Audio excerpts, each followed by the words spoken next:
a topic that affects all of us mere mortals.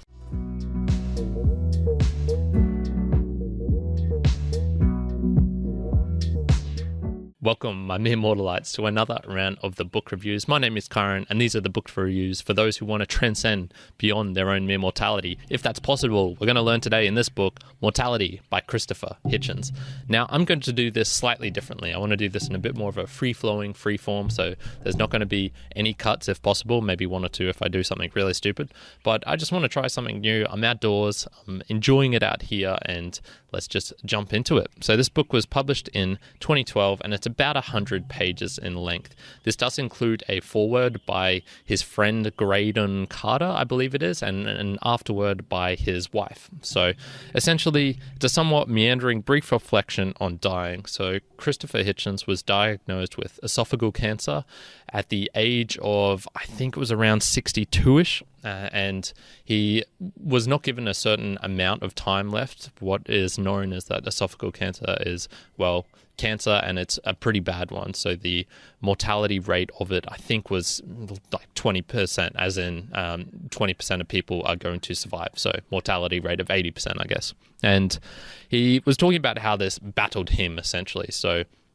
he learnt of this, and then his body started betraying him, and he started feeling woozy, sick, and had to go through, obviously, the chemotherapy because he wanted to live and survive and do more things. And so it's not on death itself, this book, but the process of dying. So what it is to be immortal and to feel mortality. So while you're being alive and going onwards. So he doesn't really talk about the afterlife of what's next, of his relation with him and, deathness and things like that. No, it's more about, okay, this is the process of your body falling apart, how it feels to be a human in these cases. And it's almost a comparison between his life before, when he was, top of the world, everything's going great. He says in the book that this came at the time where, I imagine most people who get cancer say this, where everything was lining up into the place. All the things were, all the I's were dotted, all the T's crossed. Their life was going to go smoothly from then on. And then, he gets the notification of cancer and whatnot. So he goes in and out of hospital quite a lot. It's a lot of bit about his body deterioration. So he is talking about how his body is falling apart, essentially. Obviously, he loses his hair due to the chemo, but all of these other small, nasty things that you don't really think about, that you take for granted in everyday life. And as well as, I suppose, the public perception and reaction to his news. So Christopher Hitchens, as an author, was pretty prolific. Man, he was everywhere. So he was a writer and orator on all topics, but particularly religion and politics. So he did this through book reviews. He did this through debates. He was wrote many books himself. He published in magazines. I think it was for Vogue. He was a writer for a long time, but also did things for Slate and whatnot. And his cancer process lasted for a year and a half, roughly. So this was in, I think it was June 2010 that he was notified, and then he died in the end of 2011. So a very sad story all up, and I guess we'll get into the main theme, which is mortality. So the state of being susceptible to death. And, well, what more do you need to say on that? That is the pretty much literal definition of mortality. So realizing, I guess, that, hey, death is an actual thing, and realizing that, oh, I'm susceptible to it. So me as a 29-year-old, pretty much in the peak of my fitness and health, it's not something I contemplate a lot. I do sometimes, but yeah, this isn't about me anyway. So let's get on to Hitch's thoughts. So for him, it was only snapshots. It was no real overall philosophy. So he didn't equate this to being, one of the profound books on mortality, on death and life and whatnot. No, these are more just his observations, jotting them down on a page. I think almost imagine like a journal reflection for yourself if you're undergoing through a big change in your life. I think this is somewhat in the style that this book was written. So it was recognition of being a body and not having one. So this was, I thought, pretty interesting. I think we all kind of take for granted that our bodies are part of us in a way, but it's almost like my mind's up here and the body does things, and there's this sort of difference between the two. There is the mind and then this body. But he's saying in that case, you'd think it's like the mind owns the body, but then you realize you're being a body. So his thoughts were connected to how well his health was. So as his health deteriorated, so did his thoughts. He couldn't write as much. He couldn't be as eloquent. When he wanted to speak, for example, there was periods where his voice would go really high and really low, and then he wouldn't be able to speak. And this was, a huge blow for him because he was a debater. If you go online onto YouTube, you'll see he has this deep gravelly voice, and he's talking in all of these debates, and it's quite magical, I guess you'd say. He just has a really nice voice. You can imagine him being a voice actor and things like that, and I don't know, cartoons or movies or whatnot. So it's really interesting being on that. He has a bit of a section on niche, for example, or niche. So if you go to page 55 in the book, he talks about the niche quote that was, "Whatever doesn't kill me makes me stronger." And he sort of believes this up until a point. So if I go, can't be page 55, must be something else. Here we go. So page 56, 7, he talks about how this isn't true, why he thinks Nietzsche was not super correct on this, because he essentially came to the point where the body was, the cancer was destroying him, and he was really examining, okay, that quote, for example, is that actually true? Is everything that happens to a person necessarily going to make them stronger if it doesn't kill them? And so he cites examples of illness that was so bad that death is better. So that's one of the things that happens in it, and it's almost like he comes to a conclusion where it's controlled susceptibility, I guess, in a way. So yes, it's okay to want to push yourself hard or to have hard things happen to you so that you can prove yourself of worth.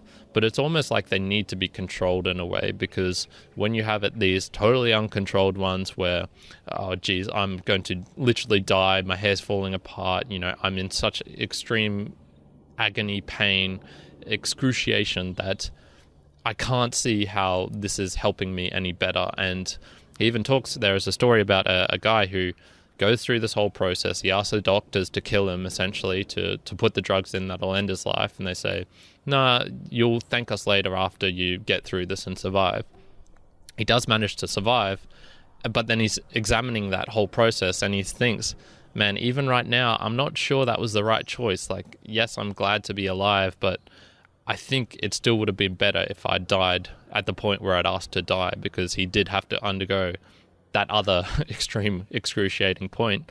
And then there was all the other questions. Okay, this could happen again. This could rear its head again. And then me and my family have to deal with this all over again and things like that. So, neutral sort of becomes bad in a way. So he still had good, but neutral parts of the day seem to disappear. So this is where I would say that's also that tipping point of what doesn't kill me makes me stronger. And he looks at his day and all the neutral things that you'd take in a day. So, maybe this is an exciting moment for me now because I'm speaking to the camera. There's a little bit of pressure to continually speak and not make too many ums and ers and likes and all those things and whatnot. But what about the neutral part of the day, which was me going from my car, which is just parked over there, and setting up the camera? What about the writing of the notes for this book review, for example? Was all of those things that I consider neutral? He says, they sort of become bad now. So that's where your hand's scribbling so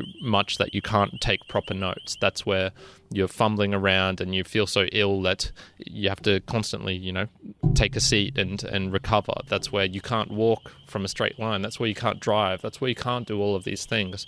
And so all of these points where you'd say, is driving a car really a good thing or a bad thing? For me, it's a neutral thing, if not getting slightly lower than that. I don't really like driving. But imagine all of the things that were neutral in your day. Just, let's say, your worst experience ever is a -10, your most positive experience is a 10, and neutral is 0.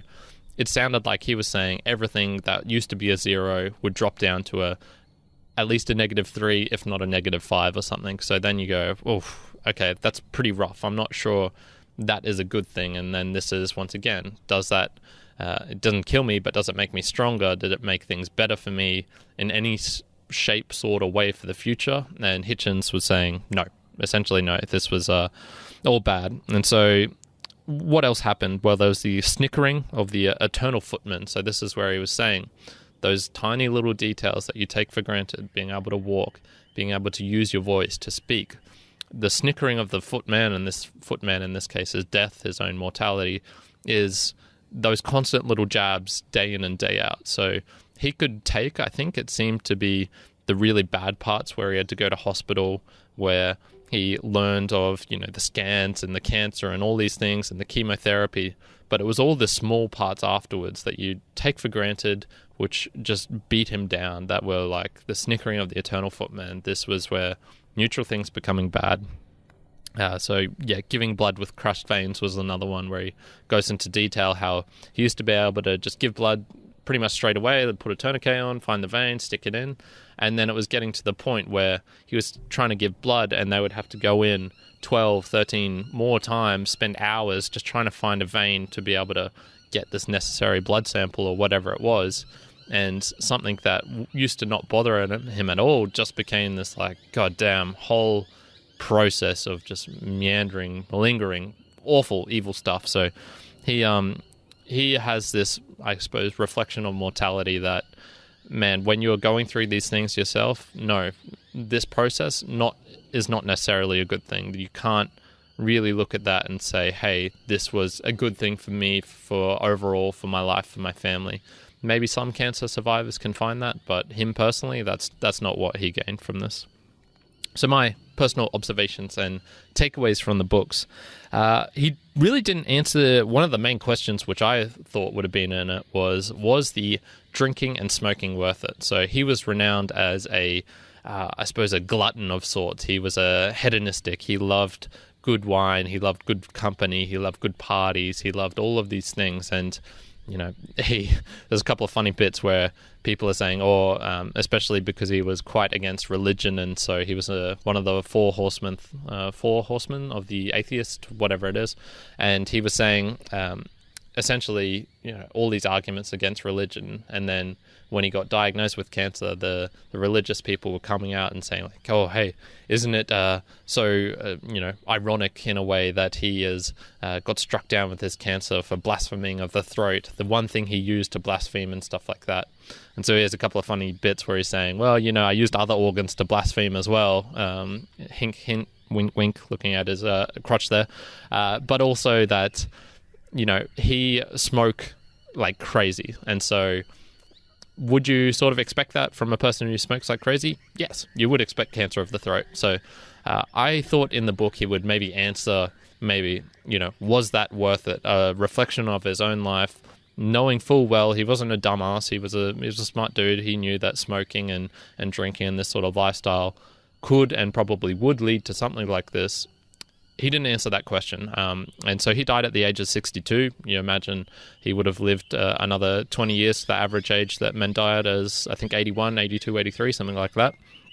So those 20 years of life he missed out on, was it worth it for, I guess, let's just say the 40 years of partying that came before that? I would have liked to know that. It wasn't in the book, so if you're expecting that, don't expect it. Another one was the undertone of longing for more life, but it wasn't of lament. So I think reasonably you would expect anyone who's on their deathbed would probably want more life because, hey, life is pretty good in most cases. You get to experience all these good things and, it's almost the tragedy of life that there is. It does have to end in a way. But he wasn't lamenting it. So I didn't get the feel that he was really self-pitying himself in this book, but it was a sad book as well. You're not going to go through it reading about death and someone dying of cancer and think, oh man, this is a real nice fun book to read. No, it's rather sad, and he does have some nice thoughts in it, but as a whole, the undertone was definitely of a sad thing going on, but he wasn't lamenting. I should put it that way. No super self-pity in it. I think that I agreed overall that his general philosophy that bad is bad. So there was things that are just pointless, that are obvious and unjustified. So cancer, I would say, is right up there. I'm really not sure that niche quote of whatever doesn't kill me makes me stronger is that true. It's for some certain things, maybe you could expand that with the caveat that if I can control it, if I can get through this marathon run, if I can do a 96-kilometer hike like Juan did recently, if I can overcome this obstacle that's in my way, I'll be better for it. So, and even though it'll cause me pain to do it, yes, it's a good thing. So yes, I can agree with that, but there are certainly for me lots of points where there's just bad things and it's unequivocal. It's a bad thing. The world would be better off if this didn't happen. So I agree with that. He's bloody crazy as well. He talks in this book about how he underwent waterboarding. So he did that for a story, and he does all sorts of crazy things for stories that he wrote about as well. So gave a little bit of an insight into him as a character. I thought that was pretty cool.